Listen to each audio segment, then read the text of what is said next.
Oras natin mga kapatid, 5 minuto makalipas ang alas 4 ng hapon. Ito po ang programang Sagot Kita. Inyong mga katanungan ay aming sasagutin, mga alalahanin, lilinawin.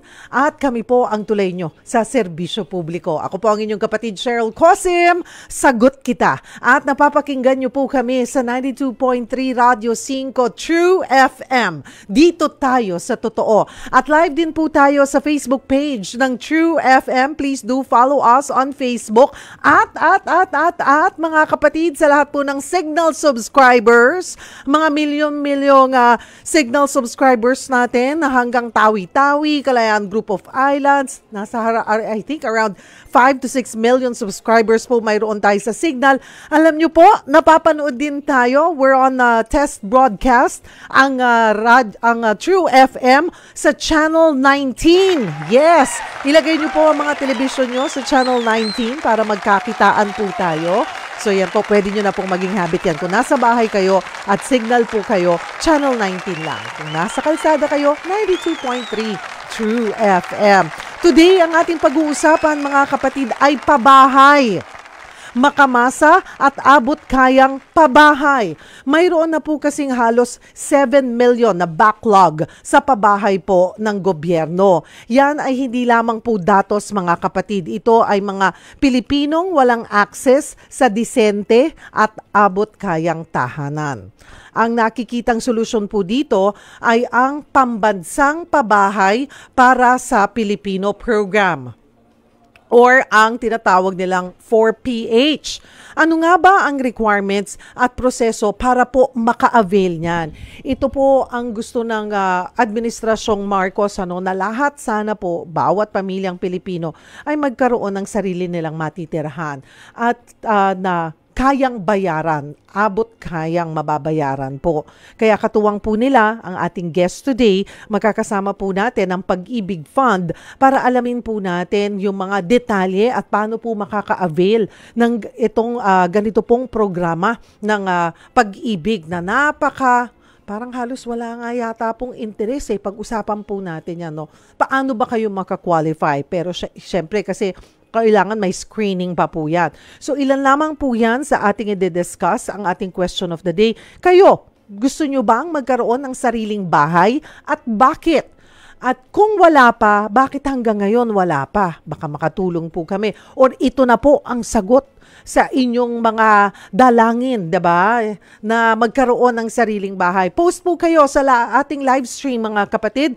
Maaari nyo pong i-post yan sa ating FB page. Again, we're live sa official Facebook page also ng Sagot Kita with Cheryl Cosim and ng True FM. Or pwede po kayo diretsong tumawag sa amin sa ating tanungan hotlines sa 8631-5788 or sa 8631-6674. Again, that's 8631-5788, 8631-6674. Ang tututukan po natin ang Pag-ibig Housing Loan para sa Pambansang Pabahay para sa Pilipino or 4PH program. Post na po kayo, tawag na po kayo, break lamang po kami ng kaunti sa ating pagbabalik. Pag-usapan na po natin ang detalye ng Pag-ibig Housing Loan na ito. Katuwang po natin today ang Pag-ibig Fund. Huwag po kayong bibitaw. Magbabalik ang programang Sagot Kita. Nagbabalik po ang programang Sagot Kita. Kasama po inyong lingkod, Cheryl Cosim. At katuwang po natin today ang Pag-ibig Fund. Ang ating question of the day, gusto mo bang magkaroon ng sariling bahay at bakit? Post po kayo sa ating live stream or kung may mga concern po kayo, gusto nyo pong maka-avail nito pong Pag-ibig Housing Loan for the Pambansang Pabahay para sa Pilipino or 4PH program, maaari po kayong tumawag sa ating tanungan hotlines. Tawag na po kayo sa ating numero na ang ating tanungan hotlines ay 8631-5788 or 8631-6674. Again, 8631-5788 or 8631-6674 para po matugunan namin ang inyong mga concern. Pero himayin muna natin, ano nga ba itong ino-offer po ng Pag-ibig na housing loan para sa 4PH program? Kasama po natin live dito po sa studio si Sir Jong Santa Teresa Jr. Siya po ang Senior Vice President for Business Development Sector ng Pag-ibig Fund. Ayan, Sir Jong, marami pong salamat. Welcome to the show. Thank you po for inviting us, Ma'am Cheryl. Ayan Good po, afternoon okay. po. Marami po siguradong Pilipino ang interesado na maka-avail po nitong Pag-ibig Fund loan na ito. Pero particular nga sa 4PH or sa pambansang pabahay para sa Pilipino. Okay, review muna po tayo. No? Ano po ba ang puntahan muna tayo sa Pag-ibig Housing Loan. Ano po ba ang Pag-ibig Housing Loan para sa pambansang pabahay para sa Pilipino? 4PH na lang, program. Ma'am Cheryl, unang-una, we would like to inform the public that ang role po ni Pag-ibig Fund in as far as the 4PH program is concerned is in the financing component. This is actually a program of the national government spearheaded by the Department of Human Settlement and Urban Development. So, si Pag-ibig po ang mag-finance. So, dalawa yung financing options ni Pag-ibig to finance for the development of the housing projects identified by the local government units and the DSUD. At the same time po, si Pag-ibig Fund naman mag-finance yung sa takeout facility para sa ating mga miyembro. So, ang requirement lang po dito, since this is even the selection of beneficiaries will be done by the local government unit and DSUD, ang kailangan lang po ng Pag-ibig is that lahat ng beneficiaries natin ay miyembro ng Pag-ibig Fund.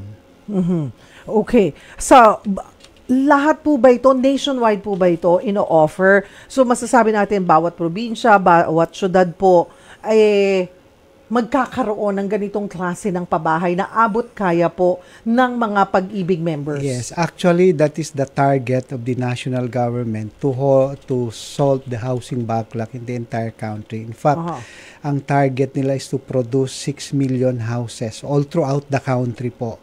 So sa ngayon, meron na tayong mga proyekto engaged with the DSUD where Pag-ibig Fund is financing both the developmental financing for the development of the project as well as the takeout facility. Kasi kung naalala ko po, ang sinabi, ang gusto ni Pangulong Bongbong Marcos ay bawat taon may 1 milyong bahay. Yes, actually that's the target. So that in 6 years time, we can produce the 6 million housing backlog in the country. Kaya po ba yun? Hopefully po. Pag-ibig Fund is there to finance. As a matter of fact, our initial commitment to this, to the in the implementation of this program is 250 billion. Wow. Okay, pag-usapan po natin yung mga kwalipikado.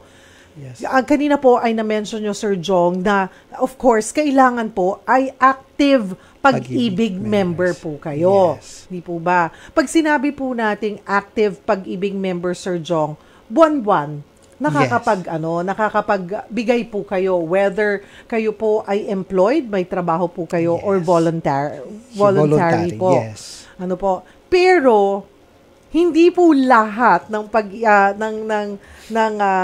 Pag-ibig Fund members ay pwede. Depende sa estado. Ano po ba ang pinagkaiba nung ano pong mga qualifications? Ano po?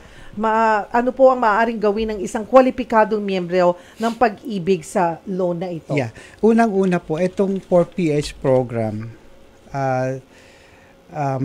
maganda itong programa because there is this interest subsidy component that we term it as interest subsidy, wherein the national government through DSUD will shoulder big portion, which is practically 5%, assuming the loan of a member is will carry an interest of 6.5%.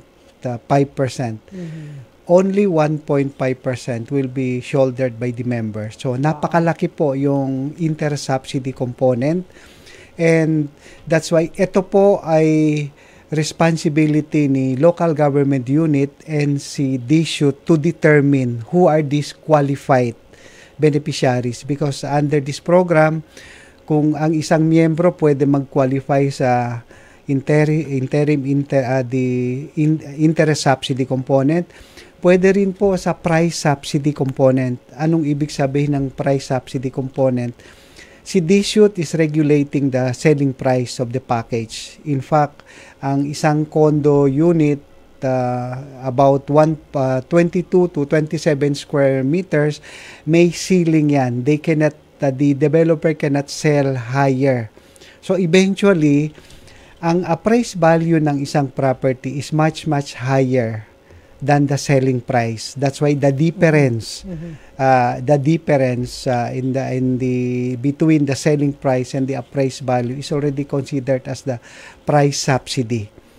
So balikan ko ulit yung binanggit ko kanina, ang interest subsidy portion is dependent on the qualification being imposed by the being required by the DSUT and the local government. So once i-endorse nila yan sa Pag-ibig Fund, we would assume then that the housing amortization ng isang miyembro will be, a portion will be paid by the beneficiaries and portion will also be coming from the national government representing the interest subsidy portion. Oo, nasa 6.5 po ang interest pero ang iso-shoulder lang ng miyembro ay nasa 1.5. Example, yes. Opo, yes. isa po yun sa example dahil 5% bahala na po ang national government na sumalo po noon. Yes. Pagdating naman po sa iba pa pong, okay, kasi may iba't ibang housing loan po ang Pag-ibig, di po ba, Yes, Sir po. Jong?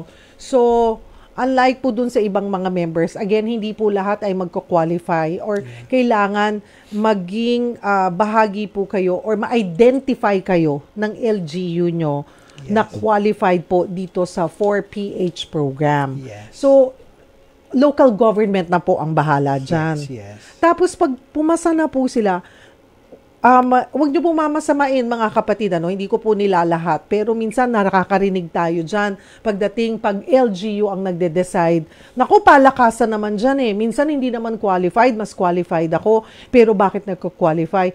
Hanggang dun lang ba yung evaluation? Or after i-evaluate, bigyan kayo ng listahan ng LGU, i-recheck nyo ulit kung talagang karapat-dapat ba itong miyembrong ito. Yes, tama yun, Ma'am Cheryl. Unang-una, the DSUT requirement is that yung isang miyembro should be a first-time homeowner. Second, yung kanyang income should be within the 5th decile income level. So, this is practically intended for the low-income earners. In the side of Pag-ibig naman, we check if he is a qualified beneficiaries. So in other words, kailangan namin mag-verify whether the member or the target beneficiaries has the means or the ability to pay the monthly obligation niya. But as I said kanina, napakamura po. If this will be fully implemented all throughout the country, we are very certain that there will be so many Filipinos who will benefit this program because of the subsidized interest that will be shouldered by the national government. Okay. Paano po magiging kwalipikado? Baka marami pong interesado na nakikinig sa atin ngayon. Paano po ba magka-qualify para sa Pag-ibig Housing Loan para sa 4PH program? Yeah. So, binanggit ko kanina, ang isang target beneficiaries should be a Pag-ibig Fund member. Okay, kailangan po kayo rehistrado at aktibong miyembro ng Pag-ibig Fund. Second,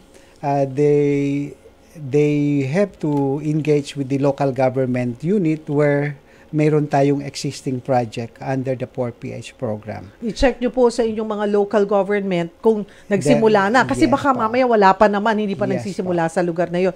Pero yung pagiging Pag-ibig active member po, dapat mayroon na po silang at least 24 months or at least 2 years na po silang active member. Yes. Unang-una po, yung fund membership natin is mandatory to all government and private workers, including self-employed groups, and that includes yung ating mga kasambahay and other working groups. Under the law, they are required to become members of Pag-ibig. For those who fail to register for whatever reason, we allow naman po yung lump sum payment for as long as they meet the 24 monthly contribution remitted to Pag-ibig Fund. Then they can already meet the criteria to avail of our housing loan.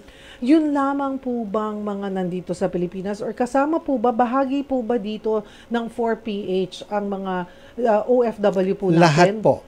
Lahat? Including yung ating mga OFWs. Oh, ayan. Naku, finally po yung ating mga OFWs na lagi nating naririnig na 20 taon na na malayo sa kanilang pamilya or nasa 2 dekada, 3 dekada pero walang naipundar. Yeah. Ito na po ang inyong pagkakataon na makapagpundar po kayo ng sarili nyong bahay. So, kailangan, may mga criteria po yan. Hindi naman po porket, paano kung si OFW, marami na palang properties, 'di ba? Or yung isang nag-a-apply, meron naman palang ibang bahay. Yes. Sige nga po, isa-isahin po natin. Yes, ang pinaka-importante po, assuming ang isang miyembro will not meet the criteria for the interest subsidy component, he will still benefit under this 4PH because as I said kanina, the price is regulated.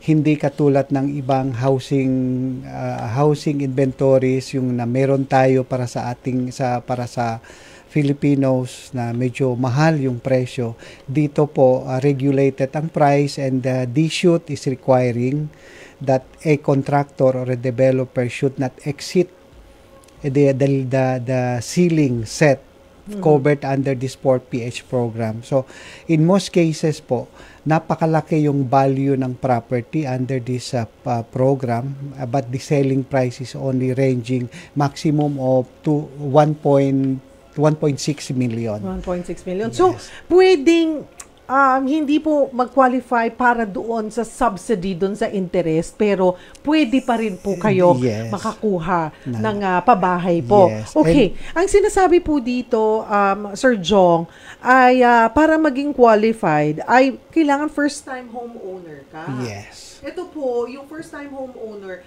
ay para doon sa mga gustong may subsidiya po doon sa interest na 5%. Yes po. Okay. Tapos, kabilang po sa low-income group, batay po sa pamantayan ng DHSUD. Ano po ba yung low income? More or less, ano pong income ang tinitingnan po natin dito?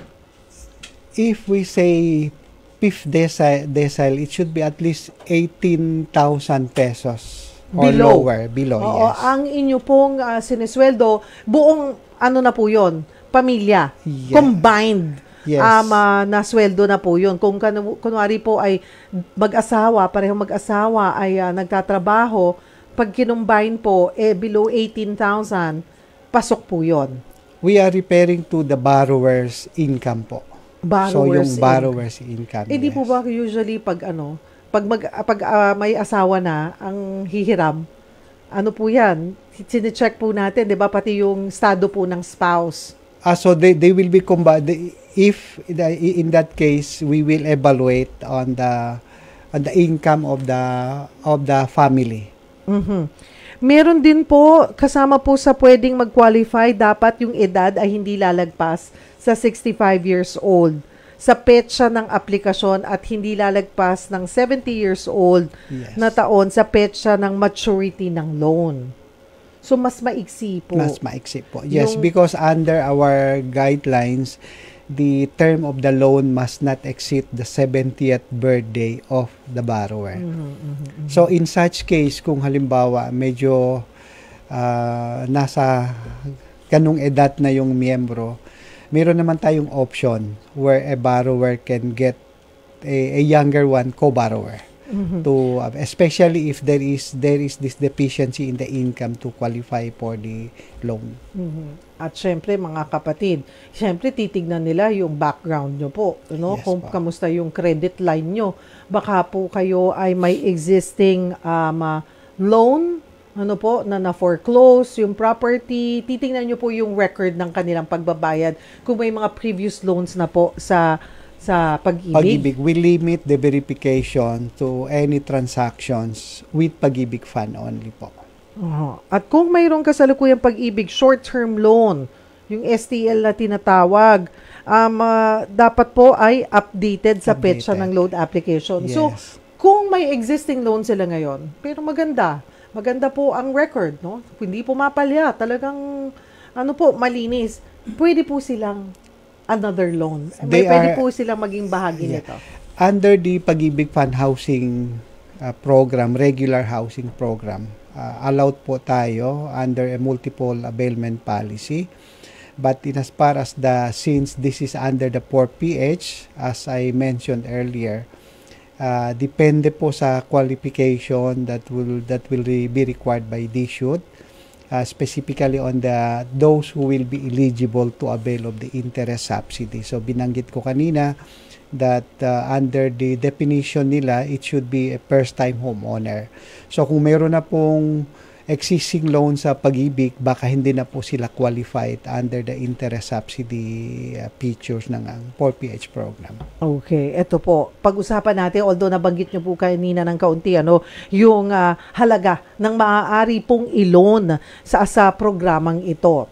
Klaruin lamang po natin, mga kapatid, na depende po sa inyong lugar, kung may tinatayo po doon ganitong klaseng housing, yun lamang, doon lang nyo po ito maia-apply. Yes. Doon sa particular na structure po na itinatayo ng pamahalaan or ng katuwang nyo po na DHSUD. Yes, tama po ba? DSUD. Ayan. Okay. Tapos, the loan na pwede po ay aabot hanggang 1.6. May 1.8 members actually need. Okay. Tingnan po natin. Yung halaga ng loan ay base sa pinakamababa po ng alinman doon sa actual na pangangailangan na is i-loan, yung na loan amount, halaga base sa kapasidad ng magbabayad.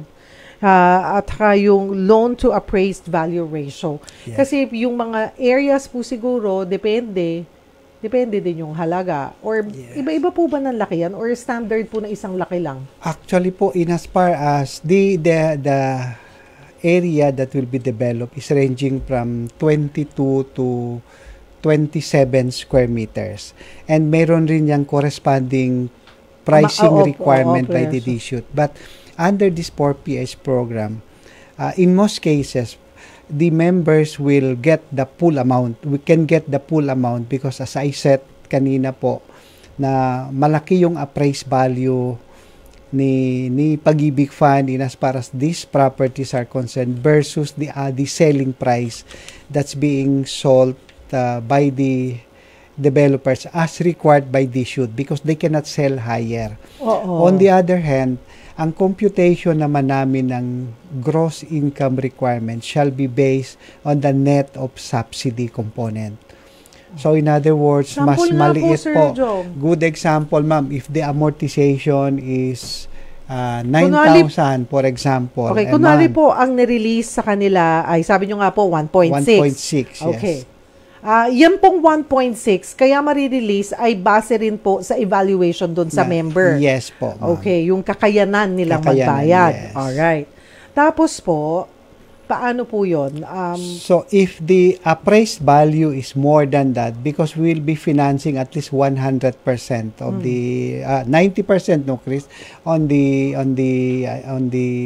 total value, then yung kanyang amortization should only be computed based on the portion that the borrower will pay. So more or less, if the amortization is around 8,000 to 9,000, only around 3,000 plus will be shouldered by the borrower. So therefore, if we compute the gross family income, at least pasok po sa kanyang income requirement. Or in case, as mentioned also earlier, hindi siya eligible to get that much, pwede pa rin siya avail of the loan through additional of two co-borrowers to increase yung kanyang loan entitlement. Kung kunwari po sa pamilya nyo, kunwari, isang pamilya po kayo, meron na po kayong anak na nagtatrabaho na more than 20 years old, adult na po at Pag-ibig member, yun, pwede kayo magtulungan ng magulang mo para mabili nyo yung particular na Yes po. unit na po yun. Yes, ma'am. Pwede po bang 2 units? Kunwari, 4 ang anak, 5 anak, mas malaki na area, or hindi po? Very Actually, limited? isa lang po Isa per unless DSUT will change the policy. Talagang yung sila na Yes, po ang yes. nagtakda po nun. Yeah. And for those who can afford other than meron naman rin tayo, ma'am, regular Pag-ibig loan Oo nga. where a member can also Sa ibang avail. properties. Yun lang, the only difference is wala po tong subsidy. Oo, Yes. subsidy, yung interest. Ganun po. Interest, yes 6. But very, reasonable na po. Ganun naman po Yes. ang interest rate ngayon even if you go to the banks. Yes, No? yes. Almost the same or you're a little lower pa we than the we banks. are more liberal in terms of interest rate. At the same time, yung loan term, we give up to a maximum of 30 years that to make sure that it will be very affordable sa ating mga miyembro po. At ito po din, na pabahay na ito ay nasa 30 years din po, yung Yes term. po, lahat po. Or kung kaya po nilang shorter, We always allow the member to accelerate payment or even choose a shorter term. For as long as yung term will not go beyond the basic requirement, they should not exceed the 70th birthday of the borrower. okay. Bagamat kanina po, mga kapatid, na-mention na ni Sir Jong na LGU po kasi, doon po kayo magpapalista. Yes. Meron na po ba tayong listahan na areas kung saan na po ito nagsisimula?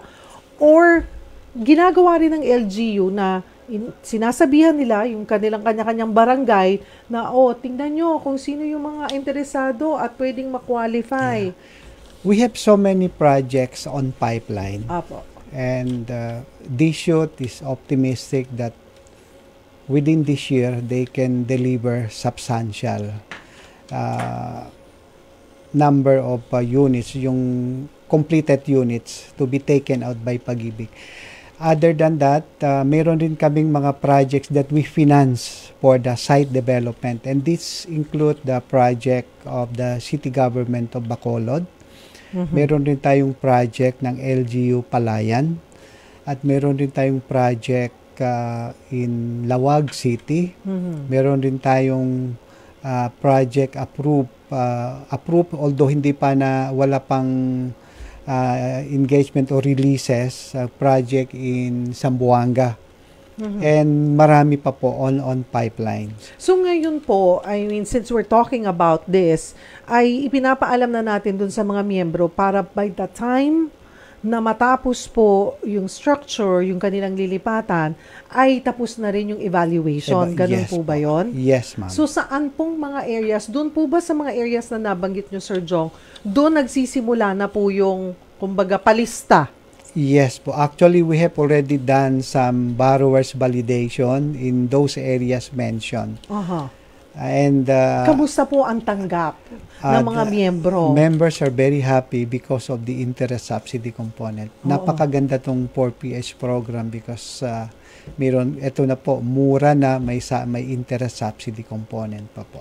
At Pag-ibig lamang po ba ang ka-tie-up po ng ating ng DHSUD? Supposed to be Pagdating po, po sa if we look at the 4PH program, supposed to be, this is a partnership between private, commercial banks, Pag-ibig, and all the rest.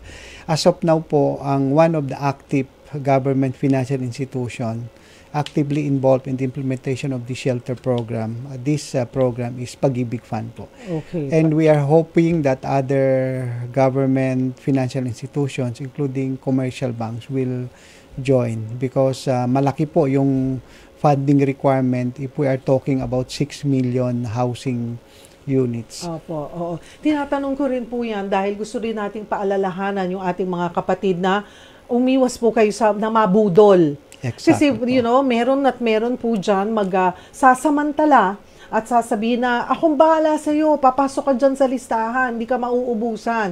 Pero kailangan mo lang maglabas ng 5,000 or ganito. Wala pong ganoon dapat.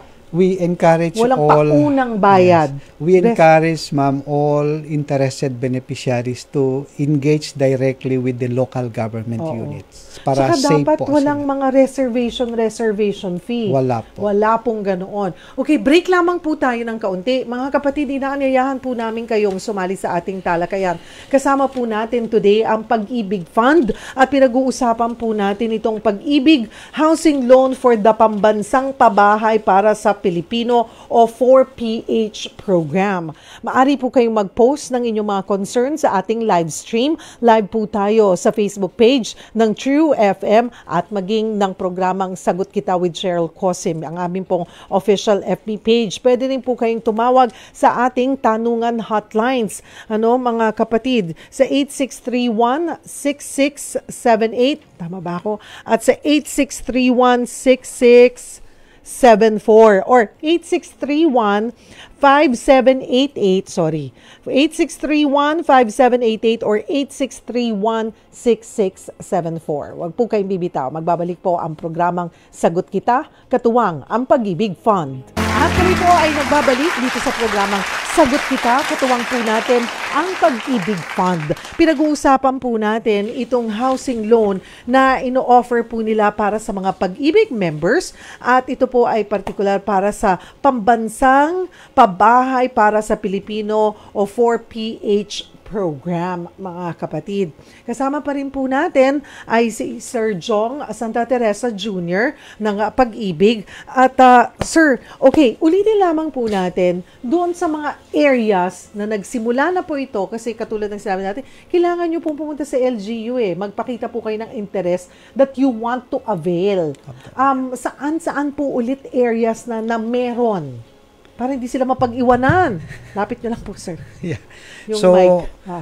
Kanina I mentioned yung mga projects already with application for loan financing, yung development of the projects. Other than this, meron pa tayong mga projects na hindi pa nag-accredit sa Pag-ibig. Because hindi po lahat ng 4PH program that will avail of our developmental loan financing.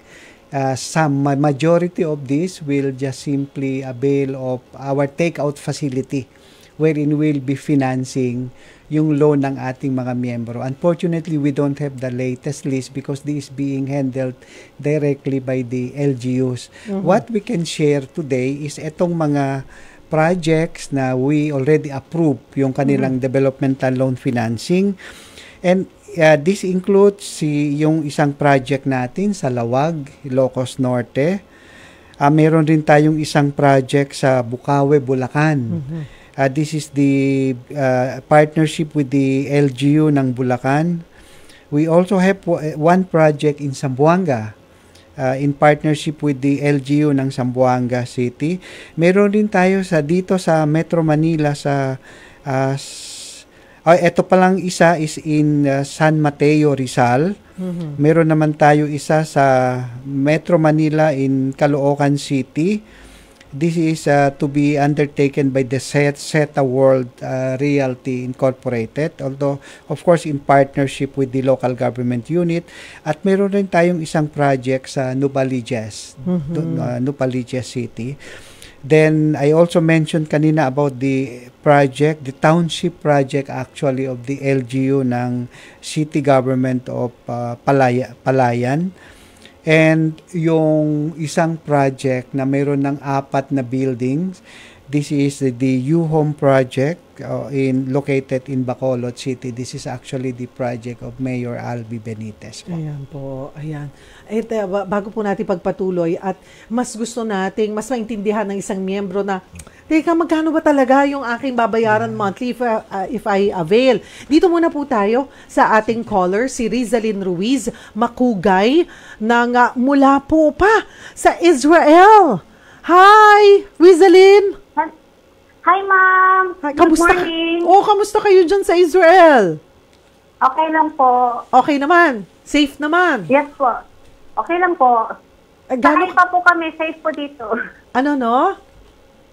Sa Haifa po kami, safe po kami dito sa Haifa. Sa Haifa. Haifa is very safe. Gaano ka nakatagal nagtatrabaho sa Israel? Sa Haifa? Almost 8 years, ma'am. 8 years. Wow. Ikaw ba may naipundar ng property, bahay?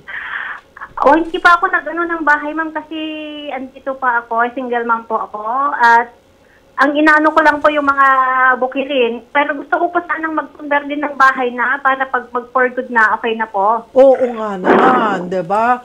Pwede po ba dito yan? Pero for sure, lahat naman po ng ating OFWs ay pag-ibig po. member, hindi Yes, po ba? So, ikaw ay hindi pumapalya, Rizalyn, sa iyong Hindi po. buwan-buwan na paghuhulog. Advance po ako hanggang December 2025. Oh, 'di ba? Ibang level, advance. Okay, edi simulan mo na. Bakit habang malakas ka, habang nandyan ka, tuloy-tuloy ang sweldo, ayaw mo pa bang magsimula at mag-avail ng housing loan? Kaya nga po nagtatanong ako, ma'am, kung paano sana makapag-avail.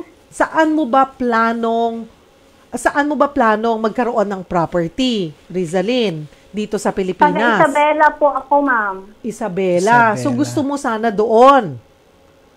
Kung may available po sana, ma'am. Meron po ba? Isabela, meron tayo. Meron daw dalawang proposed project in Isabela. Ay, thank you, sir. Sa Pwede po San ba ako Isidro mag-avail? at Kawayan. Malapit ka ba sa San Isidro at Kawayan? Kawayan po, ma'am. Doon po nag-aaral yung anak ko. Ay, very Ayan, good. very Ayan. timely. So, ano po ang pwedeng gawin ni Rizalyn para makapagpalista man lang, masimulan? So ang the best thing that you will do now is to get in touch with the local government unit. Meron silang housing board, no, yung office who is handling the 4PH transactions. Oo. Rizalyn, meron ka bang mapapakiusapan, asawa or magulang mo na i-check kung kamusta sa may Kawayan, pumunta sa Kawayan LGU at sabihin yung 4PH program ng pamahalaan?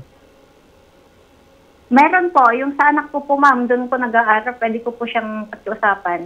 Oo, mag-inquire siya. Kasi katulad ng sinasabi niyo po, sir, pagkagaya po ganito, OFW, kung ang depende po ba yan sa sinisweldo? Yes, depende po. Oo.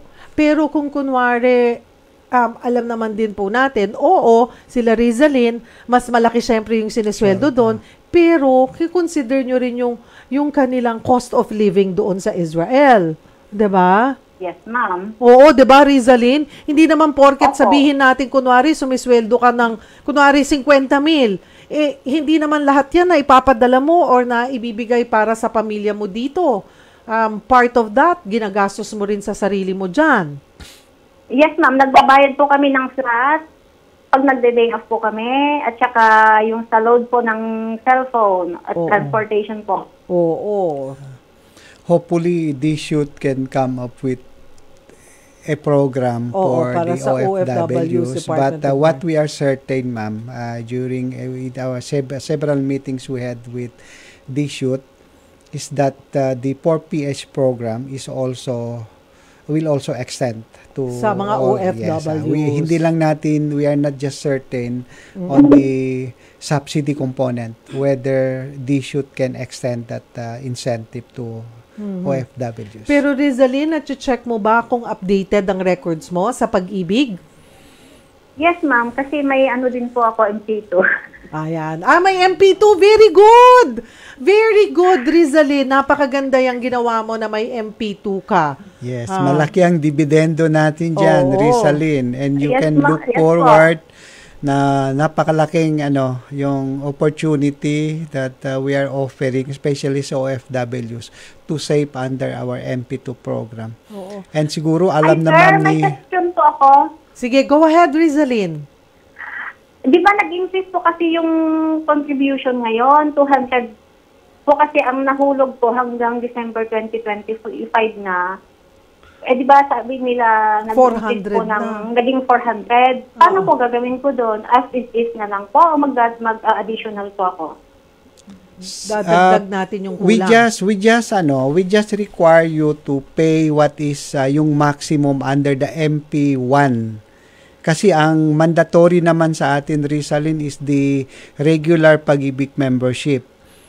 In case instead of increasing yung sa window 1, we rather suggest that you increase your contribution under the MP2 program. Kasi para po mas malaki po yung dividendo. dividend. Ang sinasabi po kasi ni Rizalyn, di po ba ang minimum ngayon ay 200 pesos. So, nabayaran niya na yung 200 pesos bago pa in-announce na may increase na. Pero yung in-advance niya hanggang December. So, hahabulin po ba niya magdadagdag hanggang 2025? Yes po. O yun, in-advance. Napaka-advance talaga. In-advance niya na po yung regular sa regular membership. So, magdadagdag po siya ulit ng another 200 pa? Dalawang option, Rizalyn. If you wanted that, yung advance contributions will remain as advance payment, pwede po. Okay. But if you wanted it to apply as the additional payment for the current contributions which you will be required to increase, pwede rin po. Ang kailangan lang namin is a written advice coming from you. Oo, okay. Kasi okay nabayaran niya na po hanggang 2025 yung 200 eh. Yes. So, as is, okay na po yun, Pwede diba? as is na. Kung wala namang additional requirement sa so pwede na as is na yun, ma'am. Hindi na po niya kailangan Thank you, habulin thank yung you po, extra thank you. 200. Hindi Oh, na. great! Ayan, Rizalyn. Thank you. Alright. Sir, last question. Oy. Makaka-avail po ba ako? Kasi Israel, kasi di ba yung gaya ng scholarship na naman noon ng OWA sa anak ko, hindi kami naka-avail kasi sabi nila, Israel, bakit ganun? Hindi na kami nakasama kasi daw malaki yung ng Israel. Malaki yung... Salary daw po kasi naka-base daw po sa minimum wages po yata yung sa scholarship ng sa OWA. Okay. Baka ganito na din na naman po sa pabahay, hindi na naman po qualified ang Israel. Rizalyn, if you apply through LGU, once the local government unit will accept your application to become beneficiaries of their 4PH program, there is no reason for Pag-ibig to turn down. Ayun. No, sa amin po, thank you. Rizalyn, basta Pag-ibig Fund member ka, you have the capacity to pay your loan. That is your privilege as a Pag-ibig Fund member. Ayan, that's Thank you, good. sir. Thank Ayan, you. Rizalyn, pa-check mo na sa anak mo para maging bahagi kayo nung listahan. And maganda, alam mo, maganda yung, there was one time na na-interview na natin, yung lead agency on this, para mga high-rise building siya, mga condo units. Vertical. Tapos may community, lalagyan nila ng park, ng pool, saan makakapaglaro ang bata, maganda. I mean, it's gonna be safe. So, you might really want to consider, Rizalyn, para sa future nyo. Yes po. Alright. O mag-iingat kayo dyan, ha? At kumusta sa mga Thank you, ma'am. kababayan natin dyan sa Haifa, Israel? Thank you po. Thank you po. Ingat din po. God bless. God bless. Thank you, Rizalyn. Next caller po natin, si Boots Espanyola ng Santa Ana, Manila. Magandang hapon po. Magandang hapon po, Ma'am Sherry. Opo, ano pong may paglilingkod namin, ma'am? Magtatanong lang po ako. Kasi Opo. po, yung aking asawa is 58 years old na. 58. 2 years na lang senior citizen na siya. Opo. Hindi pa po ba siyang mag-avail ng housing loan sa Pag-ibig? Pwede pa po, ma'am. Pwede pa po. For as long as yung term of the loan niya should not exceed his 70th birthday. So, kung 58 na siya ngayon, qualified pa siya, ma'am, for 12 years to pay. 12 years to pay yung loan, yung yung term. Paano po kung halimbawang Yes. magre-retire na po siya ng 60, for example? Opo. Yes, ma'am. It will not become an issue sa Pag-ibig for as long as he will continue to pay the monthly amortization. Hindi na po siya required to pay his monthly contribution upon retirement po. Meron pa pong isa. Pwede pa po ba ng isang tanong? Go ahead po, ma'am. Magkano po kaya yung monthly amortization kung ganun lang po ang kung senior na po siya? magkano po ang monthly amortization? Depende po, ma'am, no? If he will be qualified for the interest subsidy, ang meron akong sample computation dito, ma'am, for a 1.6 million loan, ito po ay payable for 30 years. The amortization is around 9,800, and ito ma'am for 30 years to, no? If ever he will be qualified for the interest subsidy, which is the 5% interest, ang share lang ni member is 3,200. And the interest subsidy portion is 6,600. So if we translate that, ma'am, into the 12 years, more or less, maging 3 times yung kanyang amortization. Or kung 3,000 po, roughly around 10,000 a month. That is po, as I said, kung entitled siya ng interest subsidy. Otherwise, kung hindi po, so kung 6,000 yung 9,000 yung amortization for a 1.6 million loan, more or less po around 20 to 21,000 for the for 10 years. For 12, mga Yes. 10, 12 years po. Opo. But ma'am, we can provide you with the detailed computation po if you can text us yung contact number ninyo, ma'am, so that we can forward to you the details of your... Kasi depende rin po yan sa membership status. Ano po? Yes. Kung mai-release yung buong ganong amount or hindi. Yung, Tama po yes, ba? yung interest, yung... Ma'am Boots, ganito na lang po. Bigay po, wag niyo po ibababa yung phone. Mike will get your details at ibibigay po namin kila Sir Jong and they will coordinate with you. Okay po. Thank you po. Alright, salamat po Miss Boots. Thank you po for joining us. Nako, 5:00 na. Bitin, wala na po tayong oras. Sir Jong, doon sa mga interesado, again, paano po ba sila pag gusto po nilang mag-inquire? You can always get in touch with Pag-ibig Fund. Meron po kaming contact numbers or access to our telephone numbers through our Pag-ibig Fund website, www.pagibigfund.gov.ph, at meron rin tayong Pag-ibig FB page. Yung mga mahilig mag-Facebook, you can look for Pag-ibig Fund, at mayroon kaming mga contact numbers where you can get in touch for us to answer lahat ng mga concerns nyo or queries nyo pertaining to the 4PH program, at the same time yung ating regular Pag-ibig Fund housing and providence program po. Marami pong salamat for joining us this afternoon. Sir Jong Santa Teresa Jr., ang Pag-ibig Senior Vice President natin. Thank you for joining us, mga kapatid. Diyan po nagtatapos ang isang oras na tanungan at sagutan. Magsama-sama po tayo ulit bukas 4:00 hanggang 5:00 ng hapon dito sa programang Tulay Nyo sa Serbisyo Publiko. Ako po ang inyong kapatid, Cheryl Cosim. Sagot kita!